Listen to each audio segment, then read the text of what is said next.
Cette semaine, la loi des séries enrichit votre vocabulaire avec un nouveau terme. Bottle épisode, épisode économique qui peut se regarder indépendamment d'une saison. Le bottle épisode, littéralement épisode bouteille, est un épisode resserré sur un ou une poignée de personnages avec un récit bouclé et une unité de lieu. What do you think? Le but de cette dernière contrainte est de faire des économies en n'exploitant qu'un seul décor, généralement pour permettre un épisode un peu plus coûteux au cours de la saison. Le terme bottle épisode a été inventé sur le tournage de Star Trek dans les années 60 pour qualifier les épisodes tournés exclusivement sur l'Enterprise. Tel un bateau dans une bouteille, ils étaient isolés du reste de la saison. Au fil des années, le bottle épisode a vu son rôle évoluer. De prétexte financier, ces épisodes uniques sont devenus des œuvres d'art à part entière, reconnues par les fans comme les meilleurs épisodes de leur saison respective. Les plus connus sont The Pine Barrens, merveilleux épisode des Sopranos dans lequel Christopher et Polly poursuivent un mafieux russe dans une forêt enneigée. Motherfucker!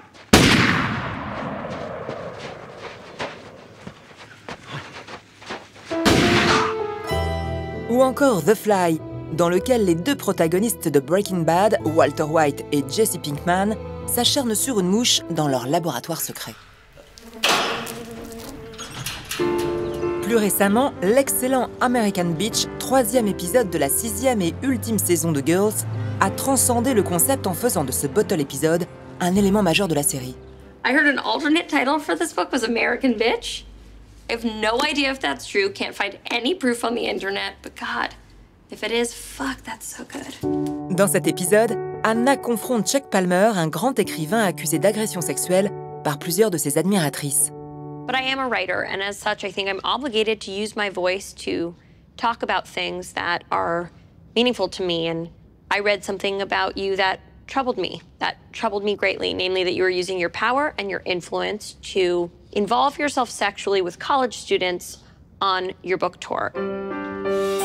Voilà qui prouve à quel point un bottle épisode peut être important et puissant. Ici, ce n'est finalement plus Anna qui s'exprime, mais sa créatrice, Lena Dunham, qui profite de ce format libérateur pour s'adresser directement à ses spectateurs. Why am I being punished? I wasn't trying to punish you. I just think it's important to listen to the voices of women who have historically been pushed to the side and silenced. Ici, Anna et Lena parlent d'une seule voix et font de cet épisode un pamphlet politique. La jeune féministe a elle-même été victime d'agressions sexuelles il y a quelques années, traumatisme dont elle parle notamment dans son ouvrage Not That Kind of Girl. Dans l'épisode, Anna raconte une anecdote similaire. When I was in 5th grade, I had this English teacher, Mr. Lasky. Sometimes when he was talking to the class, he'd stand behind me and he'd just like rub my neck. Sometimes he'd like rub my head, rustle my hair. And I didn't mind. It made me feel special. It made me feel like someone saw me and they knew that I was going to grow up and be really, really particular. Anyway, last year I'm at this like whatever warehouse party in Bushwick and this dude comes up to me and he's like, Horvath, we went to middle school together, East Lansing. And I'm like, oh my God, remember how crazy Mr. Lasky's class was? He was basically trying to molest me. And you know what this kid said? He looks at me in the middle of this fucking party like he's a judge and he goes, that's a very serious accusation, Hannah. And he walked away.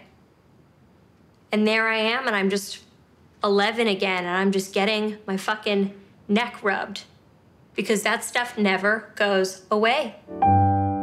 Girls touche à sa fin. Bientôt, Lena Dunham abandonnera ses personnages, mais avant cela, elle profite de chaque instant pour parler de ce qui lui tient à cœur. Et parfois, ce qui lui tient à cœur est tellement fort qu'il faut y consacrer un épisode entier. Dans ce cas, il devient un bottle épisode. I want to write stories that make people feel less alone than I did. I want to make people laugh about the things in life that are painful. That's what I want to do.